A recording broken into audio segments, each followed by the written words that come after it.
Il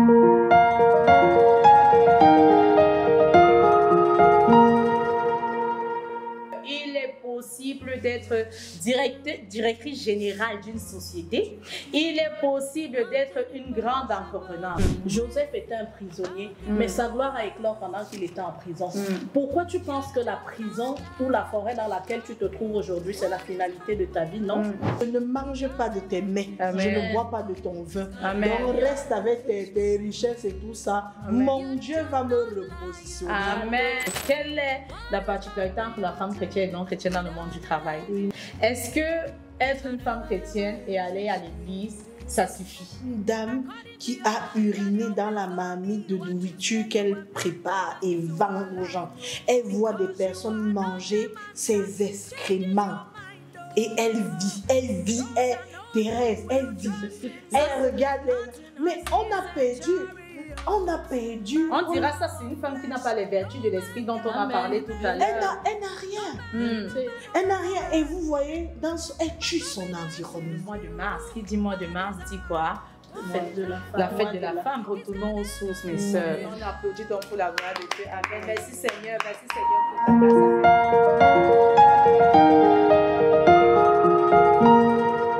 Bonjour à tous, bienvenue dans votre nouvelle émission Marchez avec Christ et soyez abondamment bénis. C'est un nouveau rendez-vous que le Seigneur nous donne pour aborder tous différents types de sujets, que ce soit sur les actualités récentes, que ce soit sur la vie courante et ce sans tabou. Et nous espérons fortement que par la grâce de Dieu, vous serez bénis pendant chaque épisode de votre podcast. Et avant toute chose, nous allons prendre un temps de prière pour recommander cet épisode entre les mains du Seigneur afin qu'il vienne nous inspirer et que vous soyez bénis en retour. Nous prions. Seigneur, nous te bénissons, nous te rendons infiniment grâce pour cette inspiration que toi tu as mis sur pied. Nous te bénissons, ô Éternel, pour cette œuvre que toi tu commences avec nous en ce jour. Nous te prions afin que, Seigneur, en cette première émission, que toi tu viens, ô Éternel, nous enseigner, nous guider, que le Saint-Esprit vienne, ô Éternel, mettre les paroles dans nos bouches, afin que tout ce qui sera dit tout au long de cette émission, que cela soit bénissant, non seulement pour nous, mais pour tous ceux qui seront connectés, ô Éternel, à cette émission au nom de Jésus. Papa, nous te prions afin que tous ceux qui prendront la peine de regarder, ô Éternel, cette émission, que toi tu viennes changer, ô Éternel, leur situation, que tu souffles un vent nouveau dans leur vie et que toi tu viennes renouveler leur sagesse, leur intelligence et que toi tu viennes donner une nouvelle orientation dans leur destinée au nom de Jésus. Papa, merci parce que tout au long de cette émission, toi tu viendras régner, tu vas commencer avec nous et toi tu vas achever avec nous. C'est dans le beau et puissant nom de ton Fils Jésus que nous t'avons prié. Amen. Amen.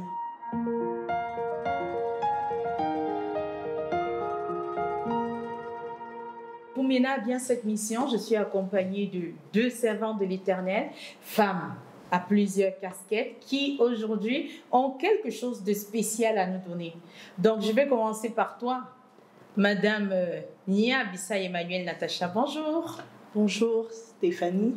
Merci beaucoup de nous faire honneur d'être parmi nous pour cette premier épisode de Marcher avec Christ. Ah oui, c'est moi qui te remercie pour l'invitation et je bénis le Seigneur pour l'inspiration qu'il t'a donnée pour pouvoir édifier son peuple. Amen. C'est très important dans une société comme la nôtre. On a besoin de la parole de Dieu. Amen. Parce que c'est celle-là qui nous nourrit. Amen. Et c'est elle qui permettra à ce que nous puissions atteindre nos destinées.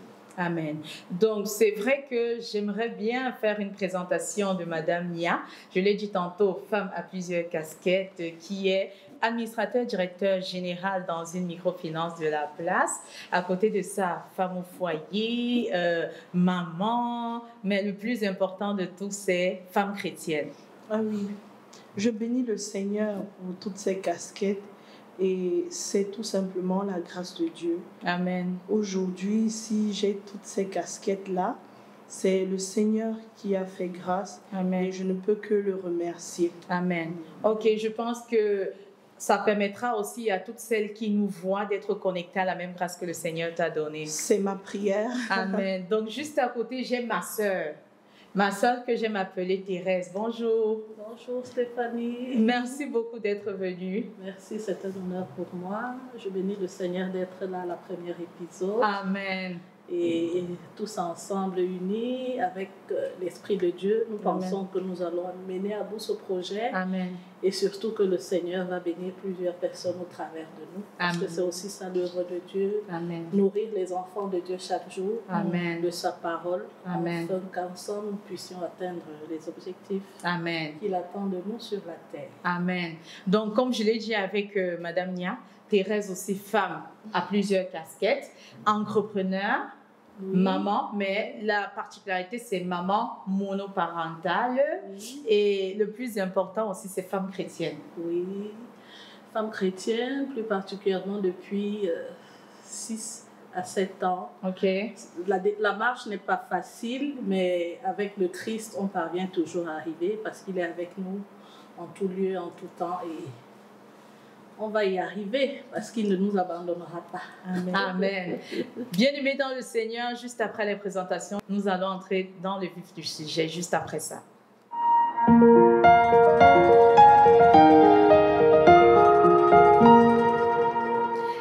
Alors, pour cet épisode, le thème est adapté avec notre contexte. Vous savez, nous sommes des femmes et nous entamons le mois de mars. Qui dit mois de mars dit quoi? La fête de la femme. La fête de la femme, parce que nous sommes en prélude du 8 mars. Et c'est la raison pour laquelle il a été pensé, parce que quand il dit il a été pensé, c'est le Saint-Esprit qui a pensé, que le thème devrait être les réalités actuelles, réalités et difficultés actuelles de la société. Comment fait la femme chrétienne pour s'en sortir?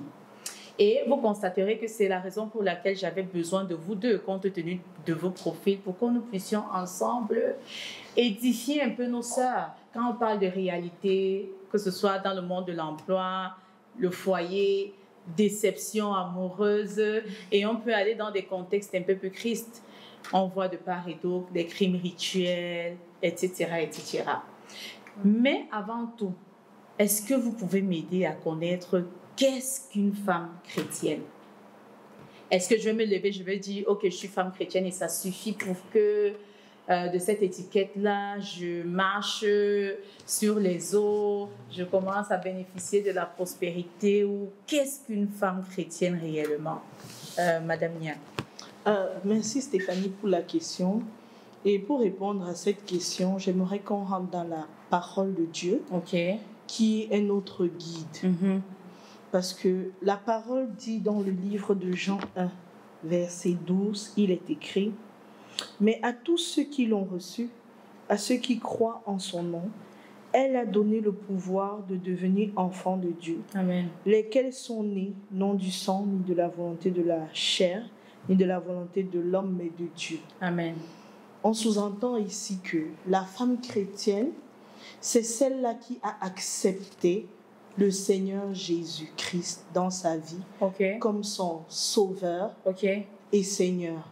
C'est elle qui a placé sa foi en Dieu, qui s'est dit, ok, pour tout ce que j'ai à faire, je dois m'appuyer sur Dieu, parce qu'il a donné sa vie en sacrifice pour que nous ayons la vie et la vie en abondance en retour. Amen. Donc, par définition biblique, la femme chrétienne, c'est celle-là qui fonde sa foi en Dieu par Jésus-Christ, notre Seigneur et Sauveur, afin de marcher selon sa parole. Et quand on se réfère à la parole, il y a tout dans la parole. Tout ce qu'on veut faire. Par exemple, vous avez pris l'exemple sur moi, qui suis une femme mariée, une mère, qui suis une femme entreprenante, une chef d'entreprise. Tout ce que j'ai, ça se fonde par la parole de Dieu, ça se trouve dans la parole de Dieu. Amen. Et lorsqu'on marche avec Christ, on nous appelle femmes chrétiennes. Amen. Ok, avant de revenir très rapidement sur toi, Madame Nia, j'aimerais savoir, parce que tu as dit tantôt, il faut s'appuyer sur Dieu. Et je veux poser la question à Thérèse. Est-ce que s'appuyer sur Dieu, ça veut dire je m'en vais à l'église tous les dimanches, par exemple? Est-ce que être une femme chrétienne et aller à l'église, ça suffit? Non. La femme chrétienne, selon la société actuelle, le monde regarde le chrétien avant de vouloir s'imprégner à la chose de Christ. Donc pour moi, la femme chrétienne, c'est celle-là qu'on reconnaît de par ses vertus. Une femme qui a de l'amour, une femme qui a de la patience, une femme qui a les fruits du Saint-Esprit en quelque sorte. Amen. Donc c'est une femme qui est faite pour bâtir et non pour détruire. C'est une femme qui a les qualités de la femme dans la Bible. C'est pour ça que pour être une femme ou un être humain lambda chrétien, c'est la Bible en fait. C'est la Bible qui nous bâtit parce que le Seigneur nous dit dans le livre par exemple du psaume 27, si l'Éternel ne bâtit la maison en vain, c'est qu'il travaille. Donc pour être une femme chrétienne, c'est la parole de Dieu. Amen. Que ce soit dans l'éducation des enfants, que ce soit dans la fondation du foyer. Et quand on revient dans le livre de Proverbes 14, qui nous dit dans le verset 1, que la femme sage bâtit sa maison et la femme insensée la détruit. Donc le Seigneur nous appelle tout simplement en tant que femme à nous appuyer ce matin encore sur sa parole pour édifier ceux-là qui ne savent pas que la parole de Dieu, c'est la véritable magie pour tout bâtir. Amen. Donc pour ceux-là qui ne savaient pas, notre magie ce matin, c'est la parole de Dieu. Amen. C'est avec ça que nous avançons. C'est elle qui nous protège, c'est elle qui nous guérit, c'est elle qui nous donne tout.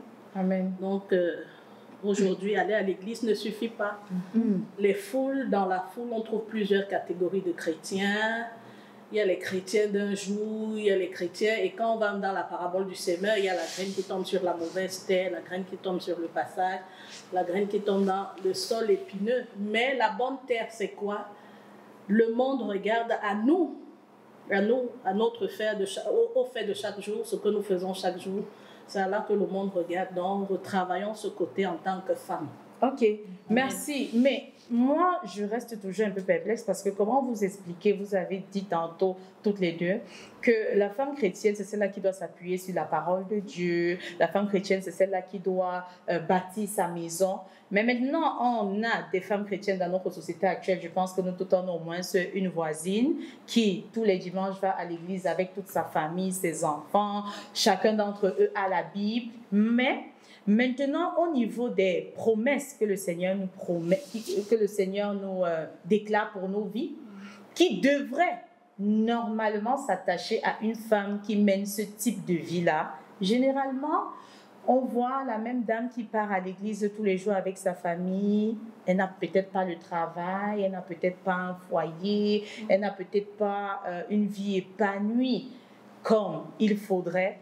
Qu'est-ce qui pourrait justifier ce manquement? Et pourtant, elle part à l'église tous les dimanches, sa famille va avec elle, elle a conduit sa famille vers Christ. Madame Nia.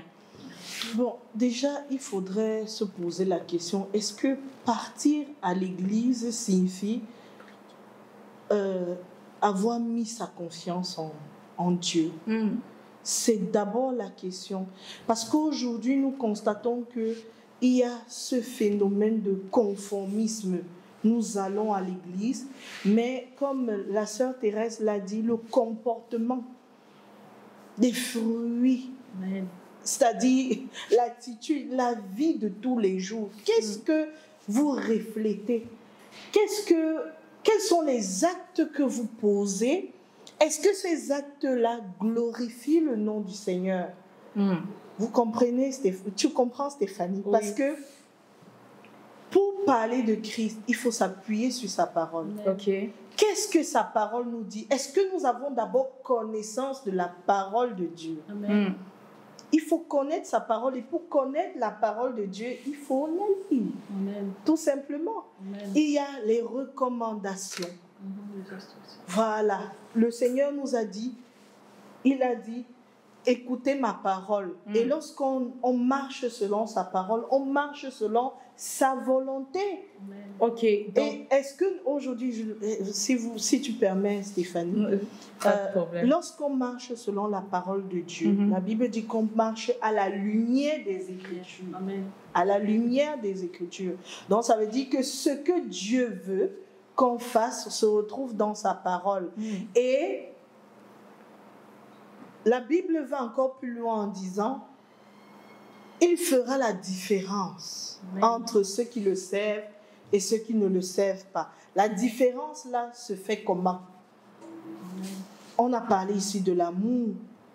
Vous ne pouvez pas aller à l'église et c'est vous qui êtes jaloux, méchant envers les autres, vous n'êtes pas sociable, vous n'êtes pas intègre, vous n'êtes pas loyal.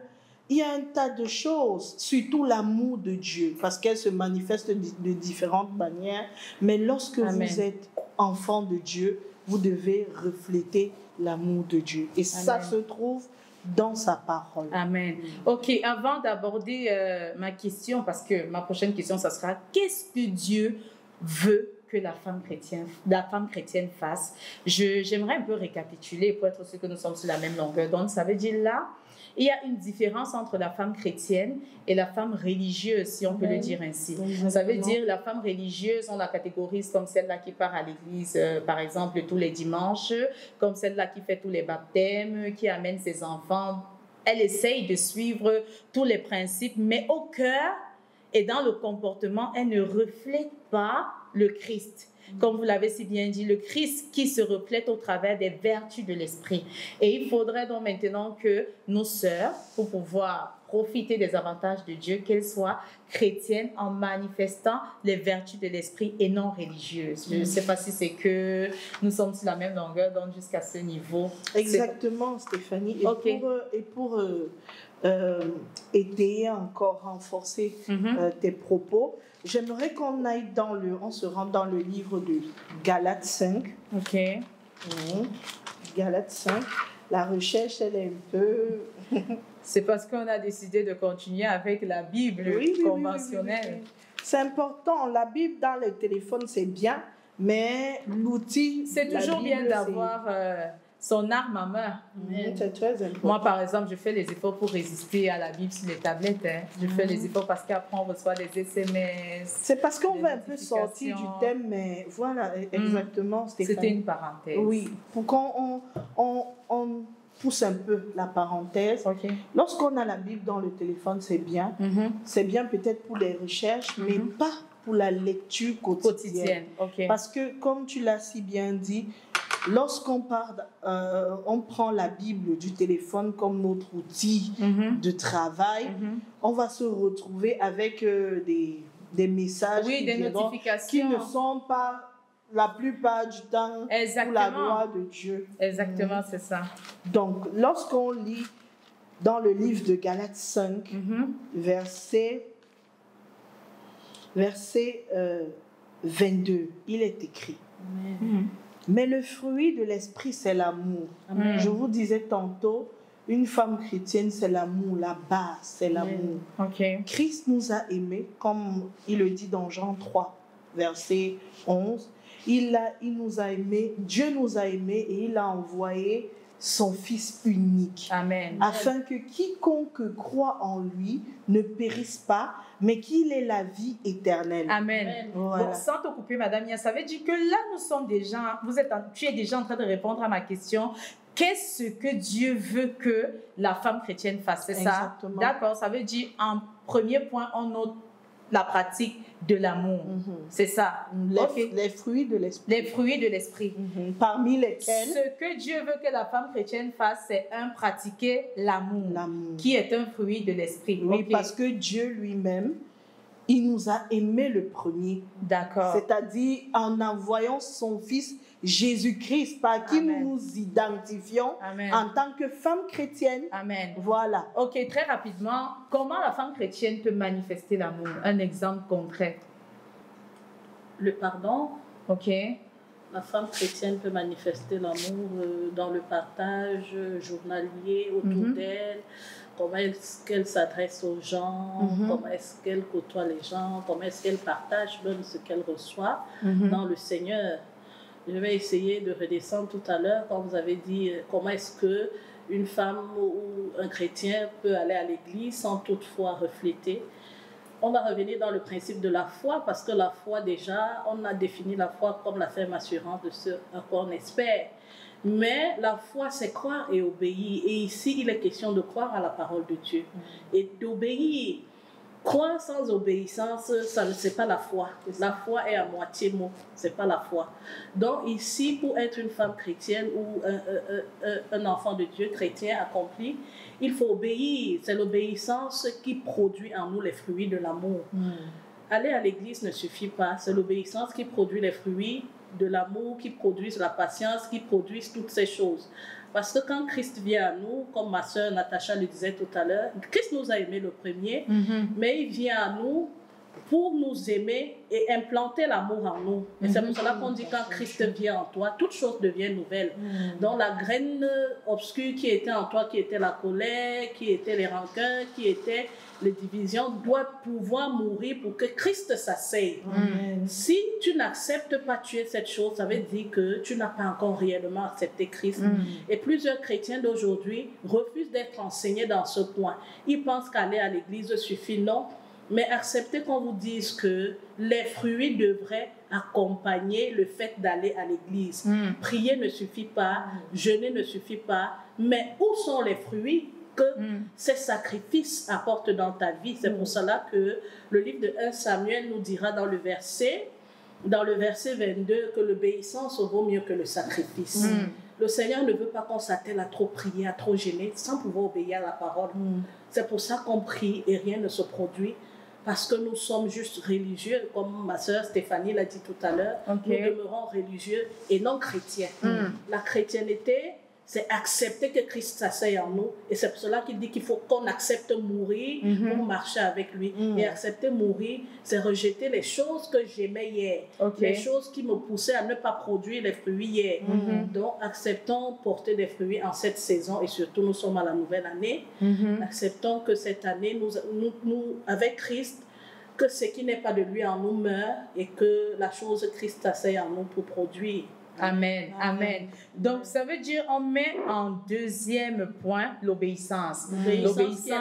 L'obéissance qui est la clé. Et de l'obéissance, on a la pratique de l'amour. J'aimerais bien qu'on donne à nos sœurs qui nous regardent des exemples concrets, comme je l'ai dit tout à l'heure. La pratique de l'amour, admettons très rapidement, dans le monde du travail, comment une femme chrétienne doit pratiquer l'amour, par exemple. Un simple exemple. En aimant son travail. En aimant son travail. C'est tout. Parce que, imaginez-vous, imagine-toi Stéphanie, lorsque vous faites un travail, par exemple comme le nôtre, il faut servir. Aimer son travail. Pour servir, il faut aimer. Il faut aimer. Être au service, c'est aimer. C'est-à-dire, dans mon contexte, quand je suis face à un client, pour pouvoir cerner son besoin, il faut être attentionné. Il faut prendre du temps. C'est toujours une forme d'amour. Te dire, OK, je prends du temps pour tel, j'écoute tel, je suis attentif à tel. Aimer son prochain comme soi-même. Exactement, c'est aimer son prochain. Amen. Donc, dans tout ce que nous faisons, il faut mettre une bonne dose d'amour. Amen. Oui, c'est ça, exactement. Amen. Si vous êtes une femme chrétienne, on doit le voir dans votre lieu de service que vous aimez votre travail. Amen. Et quand vous aimez votre travail, vous allez être productive. Amen. C'est-à-dire, différemment de celle, par exemple, qui n'a pas Christ, parce que vous êtes appliqué dans ce que vous faites, vous allez faire des choses différentes. Amen. Et vous aurez la rentabilité. Amen. On a parlé de l'amour, on a parlé de l'obéissance. Est-ce qu'il y a un autre fruit de l'esprit? J'aimerais rajouter quelque chose dans ce domaine du travail. Le Seigneur nous dit dans le livre de Colossiens 3, verset 23, tout ce que vous faites, faites-le de bon cœur, comme le Seigneur, et non comme pour le Seigneur et non comme pour les hommes. Un enfant chrétien devrait savoir, quand il est en Christ, que Dieu est avec lui en tout lieu et en tout temps. Amen. Et que rendre ministère, ce n'est pas seulement aller à l'église, c'est pas seulement porter une toge, c'est pas seulement, mais tu es pasteur partout où tu te retrouves, dans ton milieu de travail, si tu es caméraman, si tu es photographe, si tu es infographe. On si salue tu- les si caméramans. Donc, tu es en train de rendre ministère. Et sache que quand tu fais pour Dieu et non pour la personne qui te paye, Dieu va te bénir. Amen. Parce que Dieu bénit l'effort. Dieu ne bénit pas le fait d'être là, mais il connaît les intentions qu'il y a au-dedans de nous. Il sait que nous sommes là parce que nous aimons notre travail, ou alors nous sommes là parce que nous voulons juste résoudre nos problèmes, donc avoir de l'argent. Donc celui qui vient travailler sans l'idée Christ en lui ne pourra pas travailler comme celui qui vient travailler sachant qu'il est enfant de Dieu. Donc le Seigneur nous appelle déjà à ce côté d'être avec lui et de savoir qu'il nous voit dans tout ce que nous faisons. Amen. Si tu es médecin, c'est ton ministère. Amen. Reçois les patients, apporte-leur l'amour qu'il faut et c'est le début d'une guérison. Amen. Si tu travailles à la banque, sois un bon caissier, Amen. apporte-leur l'accueil qu'il faut et c'est le début.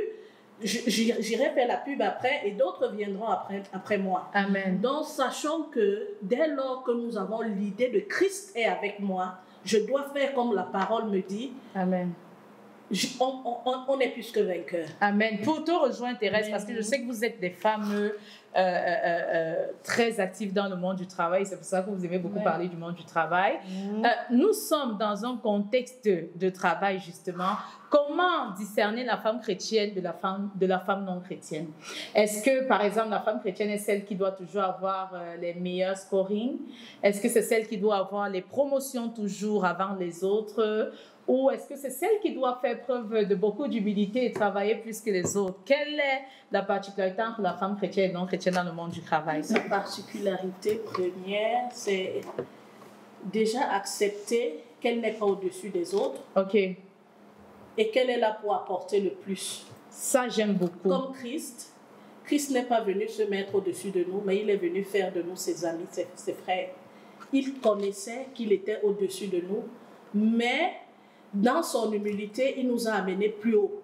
Amen. Donc, une femme chrétienne ne doit pas croire qu'elle a le monopole du savoir. Parce que avec Christ, nous sommes appelés à être enseignés et de recevoir. C'est pour cela qu'il parle de la femme sage. Amen. Dans la sagesse, on écoute. Dans la sagesse, on apprend. Dans la sagesse, on redonne ce qu'on reçoit. Amen. Mais dans l'humilité. Amen. Et c'est pour cela que le Christ nous brise constamment. Amen. Un chrétien qui dit être chrétien et qui n'accepte pas le brisement n'est pas chrétien. Le brisement, c'est de savoir que bien que je sois directeur, mon secrétaire peut me dire, madame, vous avez fait une erreur ici. Amen. Et j'accepte, on corrige ensemble. Amen. Donc, dans l'entrepreneuriat, le chrétien ne doit pas se croire au-dessus des autres, mais il doit être disposé à écouter afin qu'ensemble, on grandit ensemble comme avec Christ. Amen. Christ connaissait plus que ses disciples, mais il se mettait tout le temps à leur niveau pour les tirer vers le haut. Amen. Parce que si tu te places sur ton piédestal, les autres restent en bas. Demain, il n'y aura pas de successeur. Amen. Donc, nous sommes là pour partager ce que nous avons en intégralité pour que ceux qui viendront demain, après nous, à l'exemple de Josué dans la Bible, si Moïse ne lui avait pas tout montré de bout en bout, il n'aurait pas pu accéder à la terre promise. Amen. Avec le peuple sorti d'Égypte. Amen. Alors, j'aimerais, sur ces mots, m'adresser quand même à mes sœurs pour leur dire, c'est vrai que la parole de Dieu nous dit, nous sommes la lumière du monde, le sel de la terre, nous sommes la tête et non la queue. Mais quand nous arrivons, que ce soit dans une entreprise ou dans un environnement, il faudrait justement que le Seigneur nous accorde cette vertu de l'esprit qui est la patience. Amen. La patience qui voudrait que quand vous arrivez à une place, c'est pas parce que vous êtes chrétien que vous êtes automatiquement obligé d'avoir la promotion ou d'être élevé avant Amen. les autres. Non. Le Seigneur voudra aussi qu'on puisse travailler pour permettre à ce que nos collègues, nos collaborateurs, eux, ils soient élevés parce que lui, il prépare pour nous une élévation beaucoup plus grande au-delà même de ce que nous imaginons. Donc, il faudrait vraiment, parce que c'est sûr que généralement avec ces mots de ces promesses, parce que ce sont des promesses qui nous reviennent. Oui, nous sommes la tête et non la queue, mais inconsciemment, elles ont souvent tendance à nous orgueillir. Et il faudrait que nous soyons de plus en plus parce que c'est le Seigneur qui nous élève. Il faudrait que nous nous fassions discerner dans le monde du travail au travers de la sagesse, de l'intelligence que le Seigneur impacte dans nos vies. Parce que le Saint-Esprit, lui qui vient révéler les choses profondes et cachées, il est capable de te mettre même dans un domaine de, je dirais quoi, de cosmétique, et pourtant toi tu as pris la banque par exemple. Il va t'enseigner et il te permettra de faire des compositions qui iront même au-delà des docteurs. Donc vraiment, moi je vous invite à la patience. Soyons patientes mes sœurs, notre tour arrivera, mais ne tombons pas dans cet orgueil qui voudrait que rapidement on arrive, on prenne possession des choses et pourtant ce n'est même pas le moment pour Christ. Donc j'avais ce petit message à partager avec mes sœurs aussi. Donc on a déjà l'obéissance, la patience, l'amour, on peut compléter quoi d'autre? Oui, exactement, Stéphanie, comme tu le dis, il faut la patience parce que la Bible parle des faibles commencements. Amen. Et dans la société d'aujourd'hui, le constat que j'ai fait, c'est que les femmes chrétiennes ne sont pas patientes. Elles n'acceptent pas commencer en bas. Et elles n'acceptent pas également quand l'autre a une promotion, et parce qu'elle n'a pas cette patience-là, elle n'est pas, je dirais, elle n'est pas tempérante aussi. Elle n'est pas tempérante aussi. Ça veut dire que, parce que la Bible dit que c'est Christ qui est le rémunérateur de ceux qui le cherchent, et il le fait autant convenable. Comme tu étais en train de le dire, la patience c'est un fruit de l'esprit qui doit commander notre marche avec Christ. Amen. Et aujourd'hui, dans notre environnement de travail, beaucoup de jeunes dames ne sont plus patientes parce qu'elles envient. Elles ont le regard sur les autres. Pourquoi tel? Or, elles n'attendent pas leur temps de la rémunération que Dieu a prévue pour elles. Parce que comme la sœur Thérèse le disait, vous savez, chacun a son parcours. Chacun a son parcours. Chacun a sa voie qu'il doit suivre avec Christ. Ma voie n'est pas la voie de ma sœur Thérèse. Ma voie n'est non plus ta voix. Mais toutes nos voix vont glorifier le nom du Seigneur. Exactement. Amen. Ça veut dire que tout ce qu'on va faire à un moment donné va glorifier le Seigneur. Donc, il faudrait que les femmes en Christ, comme vous avez parlé de la patience, on doit faire preuve de beaucoup de patience. Amen. Parce que c'est Christ qui nous commande les faibles commencements. Amen. Et c'est lui qui est notre rémunérateur. Amen. Est-ce que les femmes chrétiennes aussi sont un peu impactées par le phénomène des influenceuses? Est-ce que vous pensez que le fait d'être connecté sur les réseaux sociaux et de voir celles qu'on appelle, on va dire entre guillemets, les païennes, être plutôt dans les voitures de luxe, être en mariage, et pourtant la femme chrétienne, c'est celle qui marche à pied, c'est celle qui pleure tous les jours. Est-ce que ce phénomène-là aussi, à un moment donné, on se dit, Seigneur, non, trop c'est trop, et on perd patience, et pourtant on était déjà à quelques centimètres de notre bénédiction? Bon, j'aimerais savoir, Stéphanie, qui a stigmatisé la femme chrétienne comme celle-là qui marche à pied? C'est la société, voilà, justement. C'est la société, mais ça c'est une réalité, mais ce n'est pas la vérité. Dites-nous donc, quelle est la place de la femme chrétienne dans la société? La place de la femme chrétienne, selon la parole, déjà, doit savoir que sa richesse peut ne pas être physique, spirituelle. Amen. Parce que la parole de Dieu nous dit, tout ce qui est physique est mortel en quelque sorte, est destructible. Alors que ce qui est spirituel, c'est ce qu'on emporte. Amen. Donc le bien matériel ne détermine toujours pas la grandeur.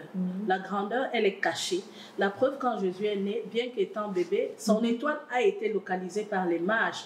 Dans la Bible, les mages, c'est les magiciens, c'est les gens qui ont la capacité de voir que celui-ci porte quelque chose.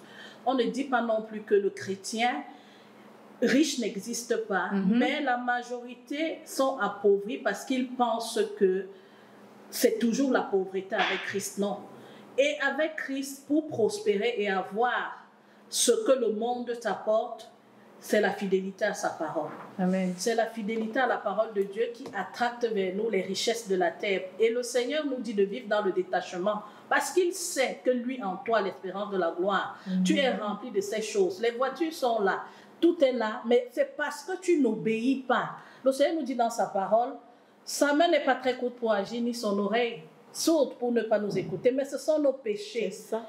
Il veut que nous sortons de la religiosité qui est le fait d'aller à l'église sans obéir. Les églises sont bondées de chrétiens qui vont à l'église et qui se limitent à aller à l'église, les chrétiens du dimanche, les chrétiens qui ne veulent pas appliquer la parole de Dieu, les chrétiens qui ne veulent pas qu'on leur dise que voilà le canevas. Mais dès lors que tu appliques ces choses, la route ne sera pas facile, mais avec Dieu, la victoire est assurée. C'est la finalité. Et quand on envoie les enfants de Dieu lire la parole, c'est tout simplement pour les fortifier.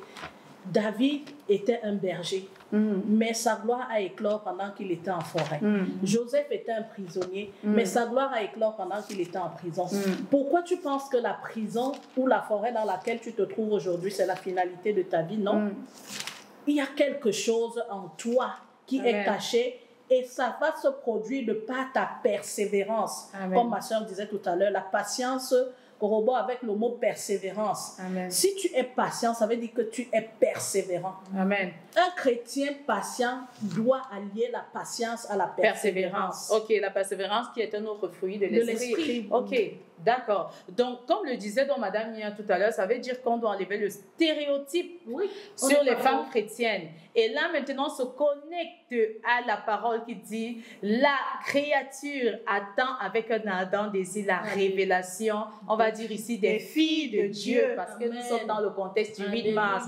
Ça veut dire, on peut dire à nos sœurs, il est possible d'être directrice générale d'une société, il est possible d'être une grande entrepreneur. Ok, donc comme on disait, la femme chrétienne, une fois qu'elle a la manifestation des fruits de l'esprit, là, ça veut dire normalement elle doit déjà bénéficier de ce qui lui revient de gloire. Oui, Stéphanie, moi j'aimerais dire, parce que dans la parole de Dieu, Christ ressort dans le livre de Jérémie, 29, verset 11, qui n'a pas fait des plans de malheur pour nous. Amen.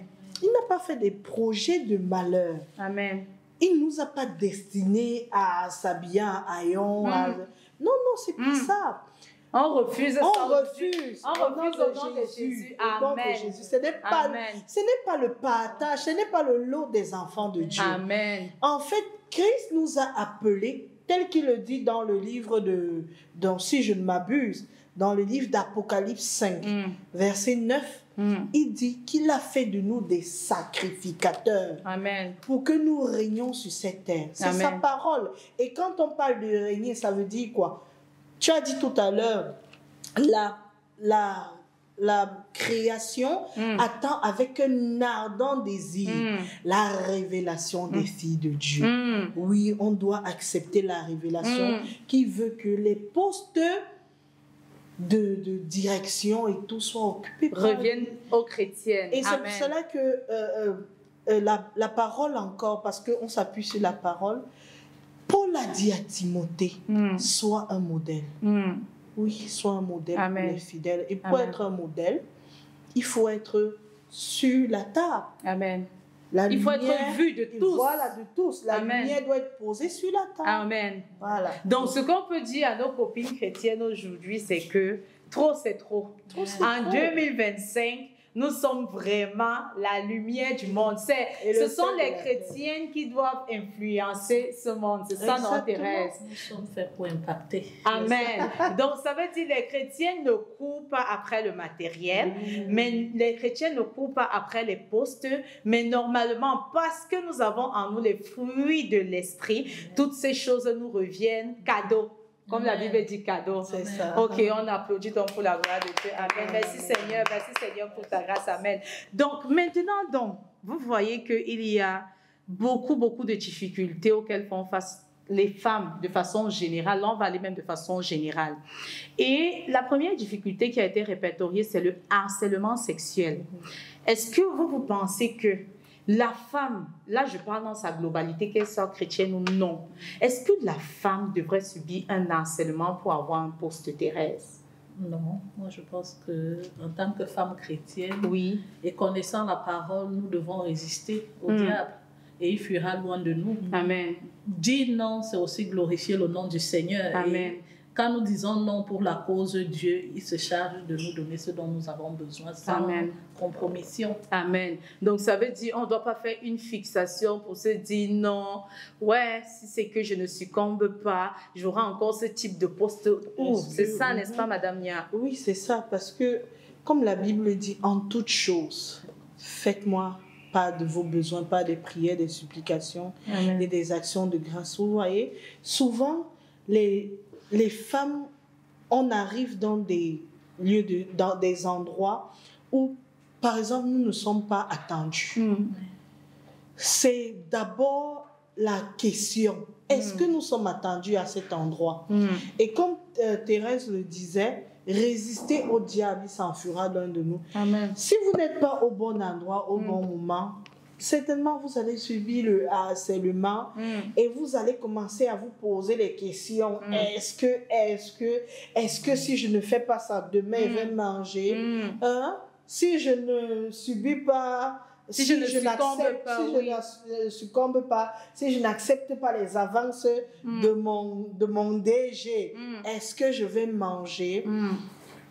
Si ça ne rentre pas dans les principes divins, dis non. On dit non. On dit non. On dit non. Parce que la Bible dit que n'ayez pas peur de ce qui tue la chair.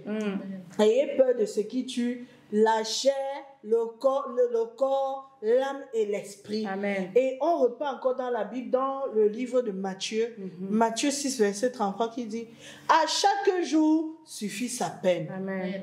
À chaque jour suffit sa peine. Ça veut dire que Dieu se charge de nos lendemains. Amen. Si nous avons foi en Dieu, il va se charger de nos lendemains. Amen. Il va porter nos fardeaux. Il va porter nos vies. Amen. Donc, résistons fortement au diable. Amen. Si, ma soeur, tu es dans ce genre de situation, résiste au diable. Dis non. Dis à ce monsieur-là que, oh, monsieur, vis éternellement, comme Daniel avait dit, mais je ne mange pas de tes mets, je ne bois pas de ton vin. Amen. Donc reste avec tes richesses et tout ça. Amen. Mon Dieu va me repositionner. Amen. Donc une princesse de l'Éternel aujourd'hui dit non à toute forme d'harcèlement. Parce que l'harcèlement, non seulement ça ne nous mérite pas, ça ne doit même pas passer à côté de nous parce que notre corps est quoi? Le temple du Saint-Esprit. Amen. Continuons donc dans cette lancée-là parce que vous voyez... le monde stresse tellement la femme au quotidien. On a parlé tout à l'heure des harcèlements. À côté de ça, vous voyez, il y a des stéréotypes encore que le monde a établis qui dirait, permettez-moi d'employer le conditionnel, que si une femme atteint un certain âge, cet âge-là, c'est souvent 30 ans la limite et qu'elle n'est peut-être pas mariée, ou que cette femme n'a peut-être pas les enfants, ça veut dire que cette femme est soit inutile pour la société ou soit délaissée. Est-ce que cette pensée-là, on entre encore dans la femme dans sa globalité, qu'elle soit chrétienne ou non, est-ce que cette pensée-là devrait être? Thérèse? Non, cette pensée ne devrait pas être en tant qu'enfant chrétien, en tant que femme chrétienne. Nous devons tout simplement nous rappeler à chaque fois que rien n'est impossible à Dieu. Amen. Peu importe le temps, Dieu est le maître du temps. Amen. Et il dit, c'est bon, je vais répondre à la question. 30 ans ne peut pas être l'âge limite parce qu'avec notre Dieu, Dieu te dit avec lui, il n'y a pas de temps. Dieu est un Dieu qui renouvelle le temps à chaque fois. Amen. La preuve même dans la Bible, avec Abraham et sa femme Sarah, ils ont commencé leur ministère à quel âge? Abraham a commencé à 90 ans et nous voyons qu'il a eu un fils et Dieu lui a accordé de longues années après la bénédiction. Donc, aussi longtemps que le temps d'attente dure, le Seigneur va se rassurer aussi que tu vives ta bénédiction longtemps. Dieu n'est pas un voleur de temps et comme on a dit tout à l'heure, demeurons juste dans la persévérance. Et c'est dans la persévérance qu'on forge quelque chose de meilleur pour le lendemain. Amen. Donc, on peut encourager les princesses de l'Éternel aujourd'hui parce que parfois, le monde aussi, les informations qui nous viennent du monde, je prends l'exemple, on va vous dire, si vous n'accouchez pas avant 28 ans, l'accouchement sera difficile, vous pourrez avoir tel ou tel problème. Donc, la princesse de l'Éternel, elle n'est pas obligée d'aller se jeter dans les mains de n'importe quel homme juste pour avoir un enfant. C'est ça, n'est-ce pas, Madame Nia? Oui, effectivement, la Bible dit que Dieu est le maître des temps et des circonstances. Donc, ça veut dire que le temps appartient à Dieu. Amen. Vous pouvez passer de votre âge d'adolescence jusqu'à la maturité. Vous n'avez pas encore les choses qui sont prédestinées à vous. Mais ça ne veut pas dire que Dieu n'a pas prévu ça dans son agenda céleste.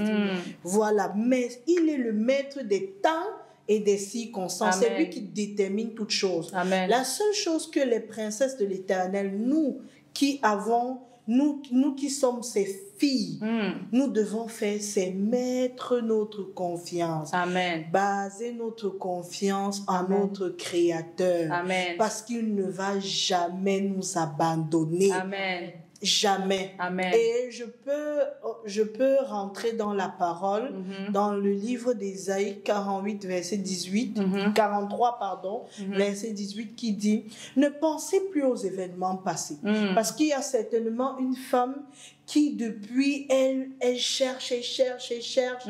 Je veux te dire, ma sœur, ne pense plus aux événements passés. Ce que Dieu va faire, lorsque tu vas te confier à lui, Amen. Tu ne vas plus mesurer le temps là. Amen. Le temps où tu avais le chagrin, où tu avais ceci, cela, où les gens se moquaient de toi parce que tu n'es pas marié, parce que tu n'as pas les enfants. La Bible parle de l'ouvrier de la 11e heure. Ça veut dire que moi qui suis mariée aujourd'hui, qui ai les enfants, Stéphanie, tu es encore célibataire, tu n'as pas d'enfant. Je suis mariée à Jésus. À Jésus. Amen. Mais arrivera un temps où tu auras tout ça et toi et moi, on sera au même niveau. Amen. On ne fera plus la différence entre Stéphanie qui est célibataire et Stéphanie qui est mariée. Amen. Alors, message à toutes mes copines célibataires. Confions notre célibat au Seigneur Jésus-Christ et il va changer notre histoire. Amen. On va aussi crier que nous sommes des femmes mariées. Quoique le plus important pour nous, c'est d'être mariées à Jésus. Amen. Parce que c'est lui qui ne déçoit et ne décevra jamais. Le mari par excellence. Donc, nous rendons donc gloire à Dieu parce que, vous voyez, on se rend de plus en plus compte que le Seigneur, il aime la femme. Et parce qu'il aime la femme, c'est lui qui a même donné l'inspiration aux hommes qui ont décidé que la femme est la mère de l'humanité. Par rapport à ça, est-ce que vous pensez que, compte tenu de la dépravation de la jeunesse que nous constatons toutes de plus en plus, est-ce qu'il y a la responsabilité de la femme dans ça? Surtout de la femme chrétienne. Madame Nia. Oui, je pense qu'il y a la responsabilité de la femme parce qu'aujourd'hui, la femme, on le disait à l'entame de l'émission, la femme a perdu ses valeurs. Je ne parle pas de la femme chrétienne, mais la femme en général. La femme en général n'est plus la femme du temps de nos parents. Parce que je prends l'exemple dans mon environnement de travail. Vous allez vous rendre compte qu'il y a des femmes qui s'hasardent à prendre de l'argent qui ne leur appartient pas. Cette femme-là, qu'est-ce qu'elle va dire à son enfant si demain on l'appelle ou bien on l'invite à l'établissement de son enfant pour lui dire « Votre enfant a pris quelque chose de son camarade. » Qu'est-ce qu'elle peut dire à son enfant? Elle ne peut rien lui dire. Parce qu'elle-même n'est pas un exemple. Donc, c'est la raison pour laquelle moi je dis la femme a la responsabilité. Au-delà d'être chrétienne, il y a tout d'abord la base, les valeurs. On a perdu les valeurs aujourd'hui dans la société. Et c'est ça qui amène les cas graves. Par exemple, la dame qui a le fait d'actualité de la semaine dernière. Le triste fait d'actualité. Oui, une dame qui a uriné dans la marmite de nourriture qu'elle prépare et vend aux gens. Elle voit des personnes manger ses excréments. Et elle vit, Thérèse, elle vit. Elle regarde les... Mais on a perdu... on a perdu. On dira ça, c'est une femme qui n'a pas les vertus de l'esprit dont on a parlé tout à l'heure. Elle n'a rien. Elle n'a rien. Et vous voyez, elle tue son environnement. Elle tue.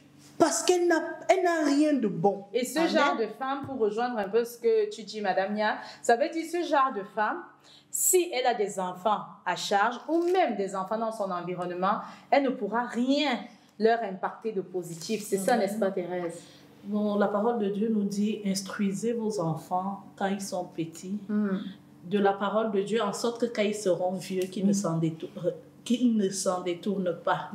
Donc aujourd'hui, le contexte de cette femme, quand nous regardons de tels cas et que les vertus du Saint-Esprit nous demandent par exemple le pardon, l'amour, nous ne devons pas la condamner dans tous les faits, nous devons juste dire que nous devons inculquer d'autres valeurs à nos enfants. Peut-être elle n'a pas été enseignée selon la parole, mais à nous aujourd'hui, enseignons nos enfants la crainte de Dieu, savoir que Dieu les voit dans leurs gestes et effets, quand ils seront mariés, parce qu'aujourd'hui, nous sommes en train de forger l'avenir de demain au travers de nos enfants. Nous sommes leurs guides spirituels, nous sommes leurs pasteurs, un peu comme avec vous et Papa Emmanuel. Donc, il est un guide pour vous et c'est ce qu'il vous a inculqué que vous êtes en train de partager aujourd'hui. Et ça fait que nous, aujourd'hui, comme nous sommes en train de manger de ce repas qui est la parole de Dieu, nous allons inculquer ça à nos enfants et eux, ils vont inculquer à leurs enfants. Nous devons juste comprendre qu'aujourd'hui, Dieu nous a appelés et nous a placés devant ces personnes, pas pour qu'on les stigmatise ou qu'on les juge, mais pour qu'on leur dise que quand c'est mal fait, ils doivent être punis et doivent être enseignés pour que demain, leurs enfants ne refassent pas pareil. Donc, interpellons, nous qui sommes dans des petites entreprises, des grandes entreprises, faisons avec Dieu, arrêtons la tricherie. Parce que le Seigneur nous voit et il a dit, il n'y a rien de caché qui ne sera mis à découvert. Donc là, c'est le cas de cette femme et nous savons que partout où nous allons voir les vendeurs de soya, les vendeurs de beignets, chacun utilise ce qu'il peut, mais Dieu demeure la magie par excellence. Amen. Pratiquons avec la parole de Dieu. Amen, amen. Donc, ce qu'on peut dire à nous, c'est vraiment retournons aux sources, mes sœurs. Et vous savez, quand on voit le cas d'Élisabeth, la Bible nous dit, Élisabeth, quand elle a eu la rencontre avec Marie, la mère de Jésus, quand elle a vu Marie, elle a dit, mon enfant a tressailli de joie. Cet enfant a tressailli de joie. Pourquoi? Parce que l'enfant était connecté à l'esprit de sa mère Élisabeth. Donc, c'est pour dire, si c'est que nous-mêmes, nous avons les bonnes semences, l'enfant, même déjà dans le ventre, il ne pourra que recevoir la semence qui viendra de l'Éternel. Et quand il sortira de ce ventre, il sera un président de la République. Quand il sortira de ce ventre, il sera un ministre, un directeur général ou un présentateur de podcast. Donc, nous bénissons vraiment le Seigneur parce que nous savons que à partir de maintenant, le Seigneur touche la jeunesse en général et le Seigneur touche aussi les femmes pour que les femmes puissent amener leurs enfants et toute la jeunesse dans la prière afin que nous tous nous devenons des vaillants de façon globale, héros pour la gloire de Dieu. Bon, mesdames, on va finir avec la dernière question. La Bible dit, nous sommes... C'est la dernière question. Je sais que dans le Seigneur, on ne voit pas le temps passer, mais c'est la dernière question. La Bible dit, nous sommes dans le monde, mais nous ne sommes pas du monde. Face à ça, j'aimerais vous demander, est-ce que les femmes chrétiennes doivent célébrer le 8 mars? Oui. Oui, la femme doit célébrer le 8 mars parce que la femme est d'abord le canal par lequel le monde a été fait. Sans la femme, il n'y a pas le monde, il n'y a pas l'humanité. Et nous devons juste célébrer le 8 mars tout en demeurant dans nos valeurs, partager ce que nous avons de positif, ne pas copier le monde parce que le monde ne nous enseigne toujours pas ce qui est bien. Les réalités demeurent telles que si nous marchons selon la parole de Dieu, nous allons tout faire, mais avec des mesures. Parce qu'on dit tout est faisable, mais tout n'est pas utile. Donc, faisons l'utile qui bâtit et non ce qui va nous détruire. Amen. Donc, ça veut dire qu'une femme chrétienne qui célèbre le 8 mars, ce n'est pas un péché, Madame Nia? Oui, la Bible dit que tout ce qui ne se fait pas avec conviction est péché. Donc, si vous n'avez pas la conviction de fêter, de célébrer le 8 mars, ne le faites pas. Et si vous le faites sans conviction, ça veut dire que vous êtes en train de pécher. Maintenant, libre à toutes les femmes de célébrer ou de ne pas célébrer. Mais quand on revient dans le contexte originel de la création de la Journée internationale de la femme, il est tout à fait normal qu'on célèbre le 8 mars parce qu'à l'origine, c'est une journée de revendication pour la femme. Oui. C'est vrai que dans notre contexte, à nous, au Cameroun, le 8 mars est un peu associé au tissu pagne et autres. Aux réjouissances. Est-ce que si une femme chrétienne porte le tissu pagne du 8 mars, ça veut dire qu'elle est du monde? Moi, je reviens encore à tout ce qui n'est pas fait avec conviction. C'est péché. Donc, si une femme est convaincue qu'elle porte le pagne du 8 mars, oui, en se remémorant ces femmes-là qui se sont battues pour la liberté des femmes, bon, bien évidemment, elle porte le tissu, elle célèbre dans la dignité. Pour moi, il n'y a aucun souci. D'accord. D'accord, merci en Christ. Donc, ça sera tout pour ce premier épisode de Marcher avec Christ. Nous vous remercions beaucoup, beaucoup de nous avoir donné de votre temps, tout en espérant que vous avez été bénis par la grâce de Dieu. À toutes les valeureuses femmes, nous voulons vous passer ce message que Dieu est avec vous et Dieu a des plans formidables pour vous. Amen. Nous vous souhaitons bonne fête internationale de la femme par anticipation et nous nous revoyons au prochain épisode. Merci, que Dieu vous bénisse. Soyez bénis.